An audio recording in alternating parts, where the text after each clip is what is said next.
Le droit à l'éducation des enfants handicapés est reconnu, entre autres, par l'article 24 de la Convention relative aux droits des personnes handicapées ratifiée par l'État nigérien en 2008. Cependant, pour avoir accès à ce droit, elles font face à diverses barrières.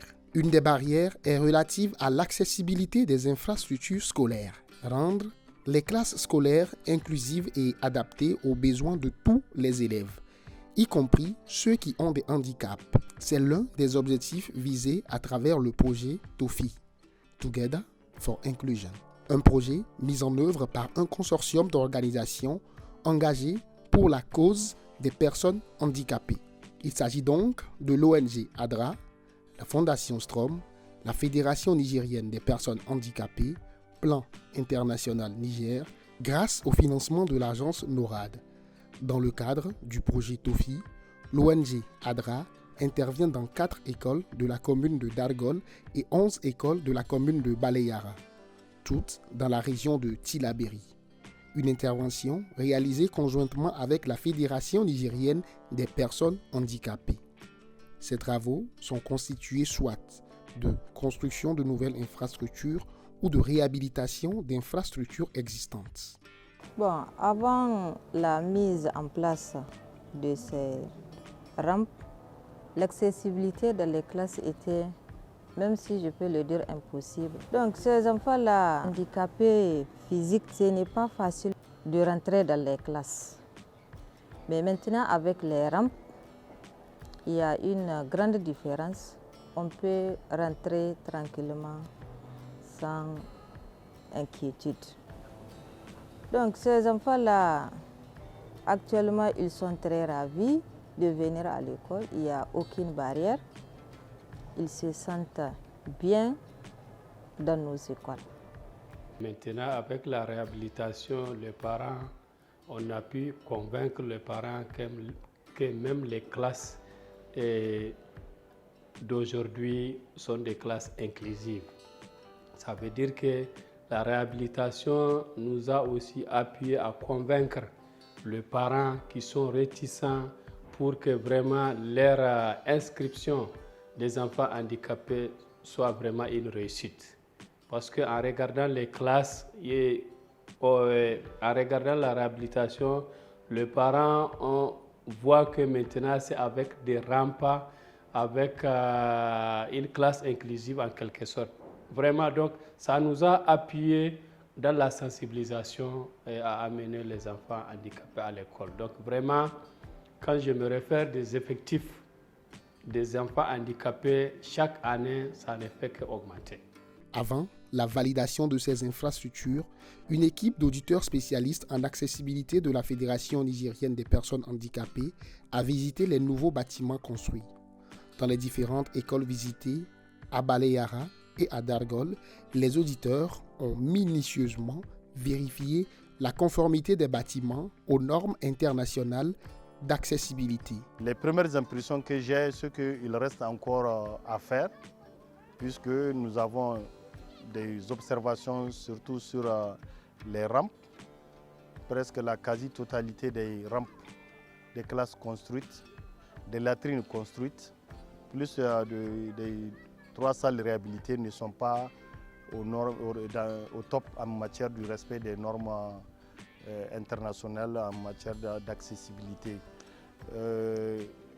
Les aspects positifs par rapport aux classes construites, nous avons la classe de Dargol Centre, école Dargol Centre, qui à l'intérieur nous avons trouvé les 2 tableaux qui étaient à 100% accessibles, en tout cas aux personnes handicapées.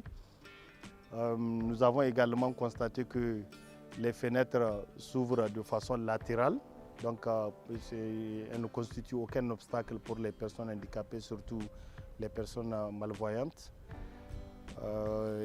Les terrasses des devantures des classes sont en tout cas également à revoir parce qu'elles n'ont pas facilité la construction des rampes au point que ces rampes restent avec des raideurs.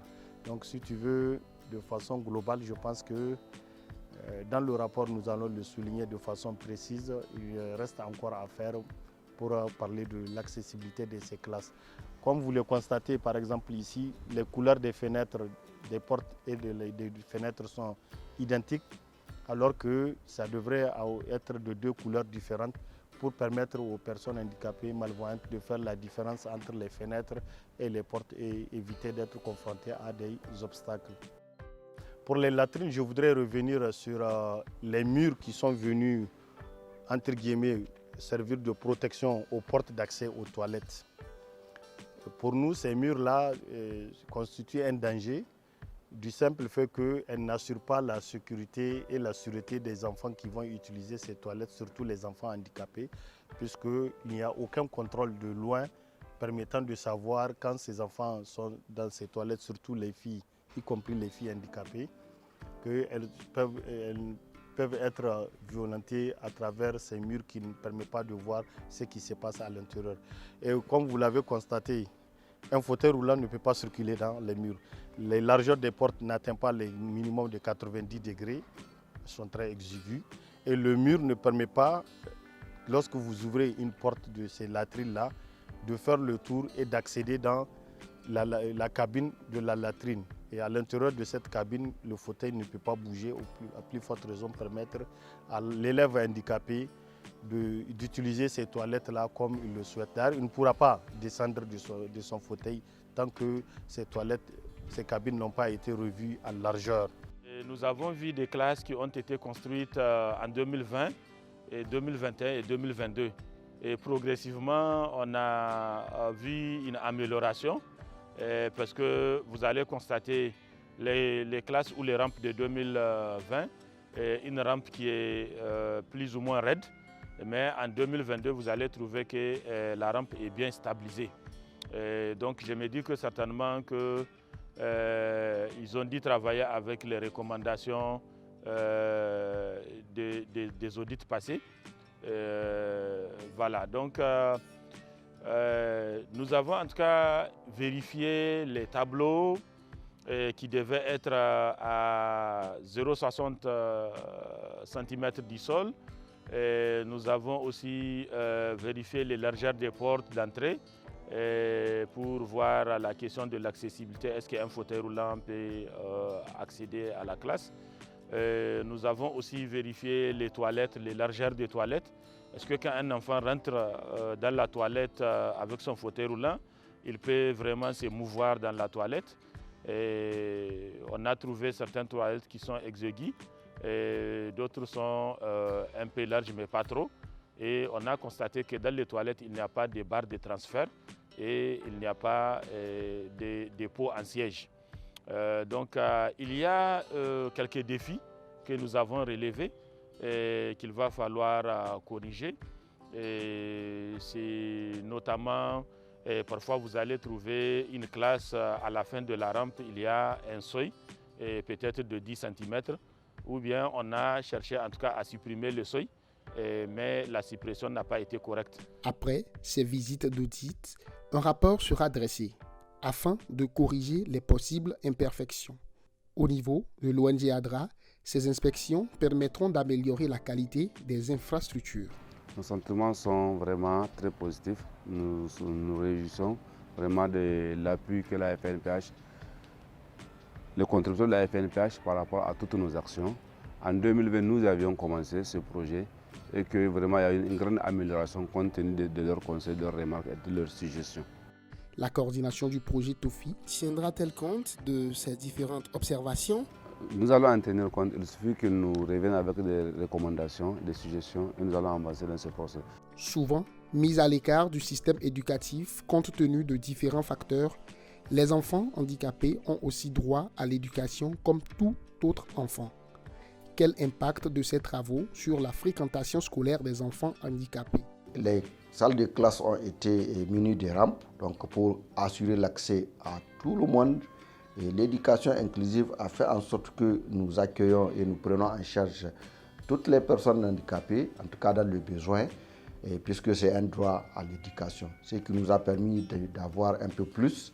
Et auparavant, c'était 144 handicapés dans toute l'inspection. Maintenant, on se retrouve avec plus de 200. Je disais tout à l'heure, 287 élèves handicapés. Avec les innovations de l'inclusion, on a une totale confiance entre les parents, les élèves et les enseignants. En mettant en place ces mesures, les classes scolaires peuvent devenir un lieu d'enseignement accessible et inclusif pour tous les élèves, y compris celles et ceux qui ont des handicaps.